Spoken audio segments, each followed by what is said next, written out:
So I'm out here on the range, and I've got my driver in hand. I've got a stick here for my ball position. I've got a stick here for my alignment. I've got some sticks out here for my path. And then I got a stick there for where I want to start my path. So I know a lot of you have asked me, how do I fix my slice? There's two things you have to fix on your slice. First of all is your grip. And then the second thing is your path. So you could have a perfect in to out path, but if your face is open, you're still going to slice it 100 yards. So the first thing we need to do is we need to work on the grip. And so you can take your grip here, and we're going to be doing some drills and some training, so we've got to exaggerate either closing the face or having it square. And you can do that by taking your hand and your left hand and moving it more on top of the shaft. And then when you straighten it out, this should be closed. And then the right hand, you know, if your hand's on top, that's going to lead to a more open face. So you want to get your hand underneath, and then you'll have a square closed face. So here I'm going to exaggerate, have my face closed. And what we want to do is we want to be able to just keep it closed to about here. We're just going to do, you know, basically 7:30, 8 o'clock swings here to here. So the club shaft about 3 o'clock to about 9 o'clock. 3 to 9, 3 to 9. That's the swing width. That's how much, we're not doing a full swing. All we're trying to do is make sure that we can hook that ball just with a small swing.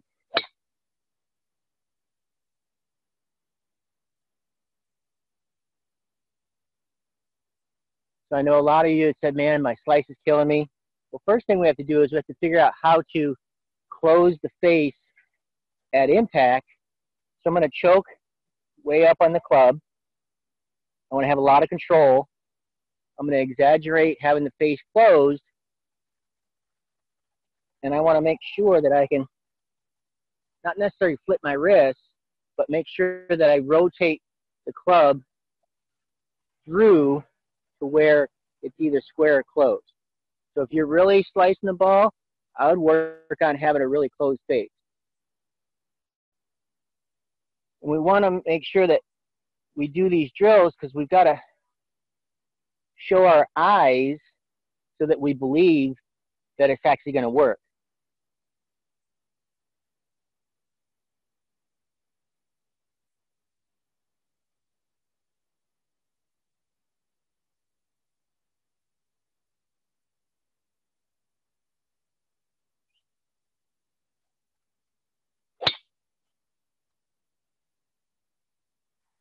That ball went left. So the path was left and the face was closed left. So now I want to make sure that I'm just working on not pulling it left, but I'm going to swing down this line and I'm going to swing out. So the drill that I'm working on here is just to make sure that I swing out with a closed face. And that I could see that it hooked. So I just want to train my brain and my eyes to see that I can actually hook the ball. And these are just exaggeration drills. I want to exaggerate that I can close this face down at impact. And then I'm going to make sure that my path is not cutting across to make sure that this club handle is going towards this path here. So I've got a little dowel out here to make sure that visually, remember we said how many times would 1,000 times we take this forearm and do this?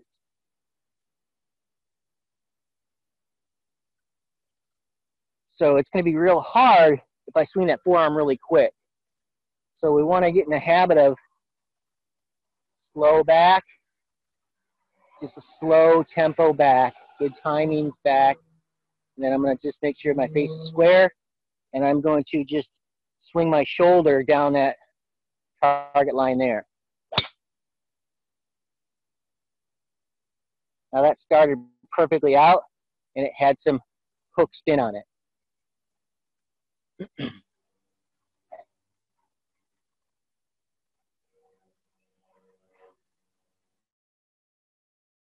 David, how high do you tee the ball? Good question.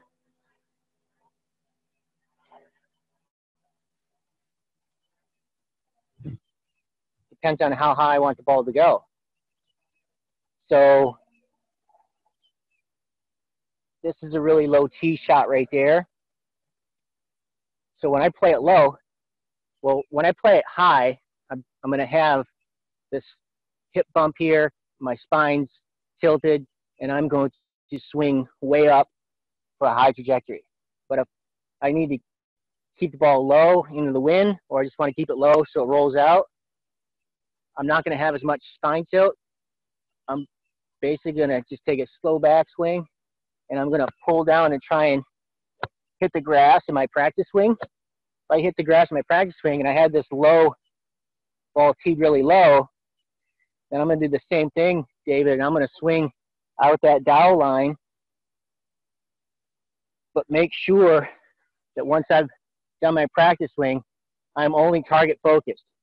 So the entire time I'm looking downrange at that green awning out there, which is my target line.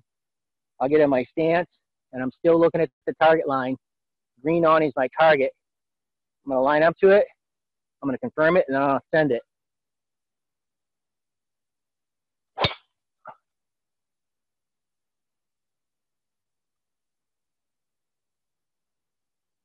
So as you can see, David, that was pretty low,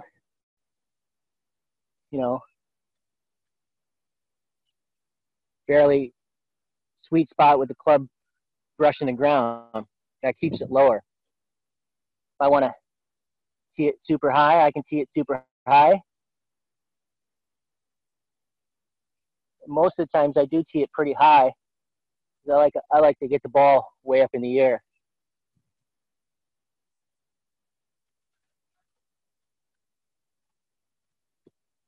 So in my think box, even here when I'm teaching you guys here, I'm going to go through my pre-shot routine, which is a practice swing.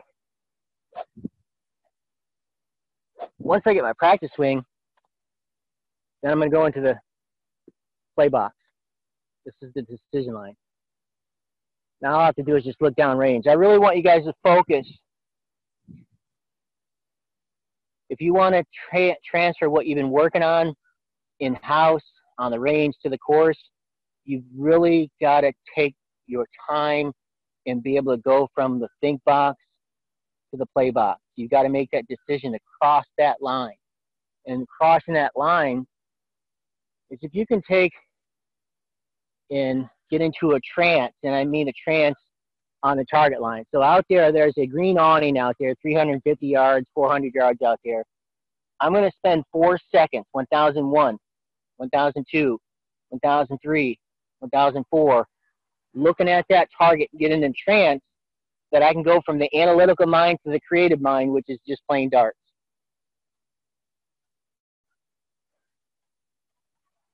Thousand one, 1002, 1003, 1004. I'm just looking down range at the target. My body knows our bodies already know analytically how to swing a fucking golf club. So let's get rid of the analytical thinking and just think down range.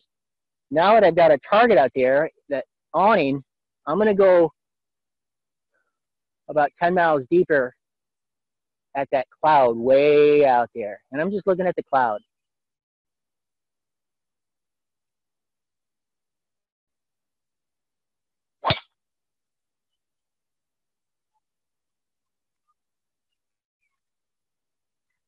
So if you can learn to shift from the analytical mind to the creative mind, you'll play a lot better golf.